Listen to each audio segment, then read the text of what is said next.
A painful reminder now continues on Discovery Sunday. By late 1944, the remnants of Auschwitz arrived at other camps, dumping grounds for thousands of prisoners. Leon Greenman went to Buchenwald. Everybody felt that the Americans were near. Liberation was near.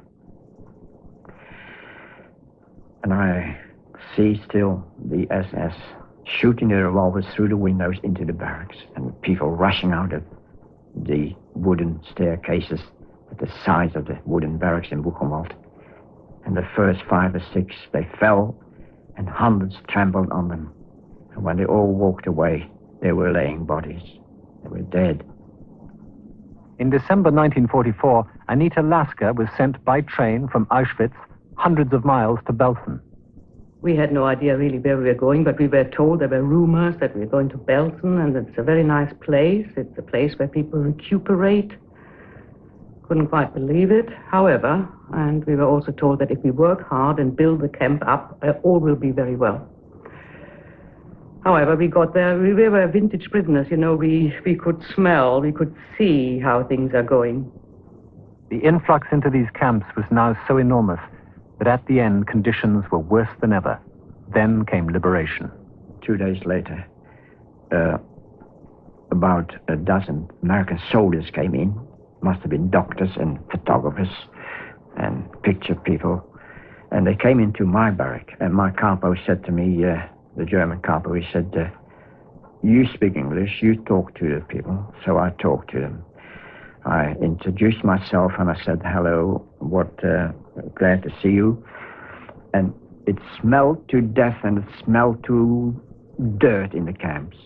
And for an outsider, was something not nice.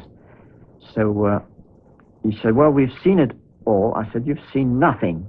I said, please come along with me. And I took them from bed to bed, pulled the blankets away, and I said, look, skeletons, bones and skins. That's what they've done to us. And big, strong soldiers, they turned away. They were disgusted with it. When these camps were liberated, the world was shocked by the sight of these people. But they had survived. They were still living. They could be filmed. Their families couldn't. I think to me, probably the most painful thing is the one thing that I didn't actually see, but I know happened. For instance, what happened to my parents. They were taken away one fine day. And the next thing I knew was a postcard from my father from a place called Ispica that nobody's even ever heard about, where he just wrote the beginning of a psalm. I lift up my eyes to the hills, from whence cometh my help. I found out that these particular people dug their own graves and were shot into them. So in a way, to me, although I didn't see it happen, is the most painful thing that you live with. The first newsreels of concentration camps caused considerable impact. In occupied Germany, civilians were forced to watch them, as were German prisoners of war in Britain. At the end of April 1945, Churchill's Minister of Information, Brendan Bracken, referred to Sidney Bernstein's documentary in the House of Commons. The material is being used by the Ministry of Information for making a film to be shown in Germany, and a version of this will be available for showing to audiences in this country. Conceived in wartime, the documentary was aimed at the German people, and its message was summed up in the final sequence. It remains for us to care for these, the living. It remains for us to hope that Germans may help to mend what they have broken and cleanse what they have befouled. This was the end of the journey they had so confidently begun in 1933. 12 years? No. In terms of barbarity and brutality, they had traveled backwards for 12,000 years. The film neared completion, but for the government, peace was to bring new problems. On August 4th, 1945, Sidney Bernstein received a memo from the Foreign Office. My personal opinion is that we need a first-class documentary record of these atrocities and that we cannot be content with the rather crude and unthought-out newsreel so far shown. On the other hand, policy at the moment in Germany is entirely in the direction of encouraging, stimulating, and interesting the Germans out of their apathy. And there are people around the CNC who will say, no atrocity film. What do you think lay behind this note? Nothing behind it, in the sense of some deep, mysterious thing or somebody sabotaging the national effort. But it was that they had got a responsibility of getting that country on its feet again. Because once you've demolished it, that's not the end of war, that's only the beginning of the battle for peace, which means you rebuild it. And they had to have people to do that, and the only people they had to do it were Germans. Germany was now in a critical condition. Buildings were in ruins. People were starving. 20 million were homeless. 10 million refugees were on the move.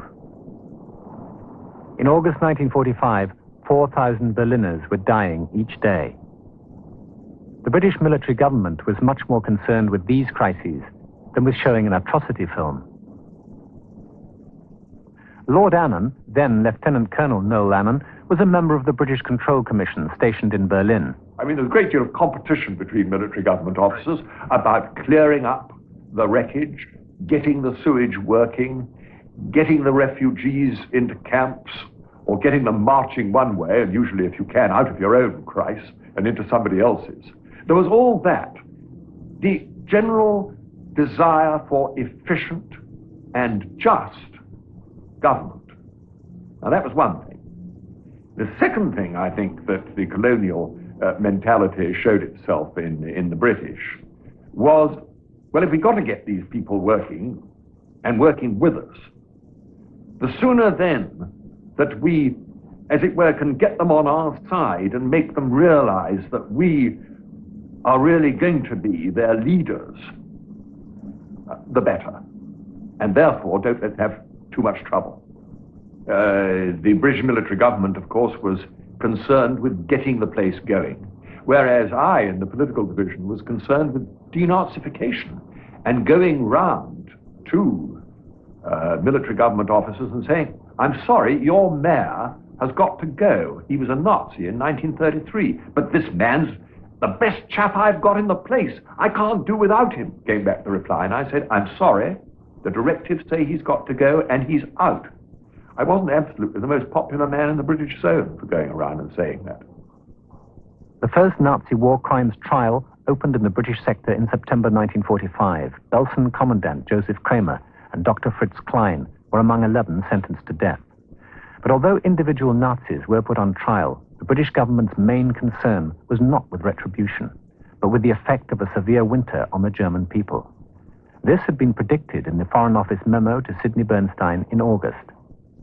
I would say that the atrocity film, if really good and well documented, would be shown willingly and successfully in 9 months' time, when the difficulties of the winter have been tackled. There may, therefore, be no hurry for it. That winter proved a long one. Germany eventually emerged from this sort of chaos, but it was divided between the West and Russia, and soon there were other reasons why the film would not be shown in the western part. It became a nation with whom we were, in the end, going to have relations with. And so, therefore, that's what happens. The whole idea that the collective guilt of the whole German people should be brought home to them by 48, 49 was, of course, out of the question in the terms that had been thought of in April 45. A lot of things happened which are not spoken about. Nothing was nice, nothing was good. You were not in the camps to live. You were there to die, to work and die, the utmost 3 or 4 months. Nobody who did this expected any of us to come back. Some people are still saying that these concentration camps never happened. Do you believe that this film will prove that it did? I do, but if it doesn't, it's failed miserably. Very sad. But if you could get all the people who say these things in one room and show it to them, it might be effective. terrible thing. That's why it is so important to show it again and again. One doesn't have to keep rubbing it in, but from time to time, I think a reminder has to be made that it has happened. And there are enough people alive still who've actually seen it.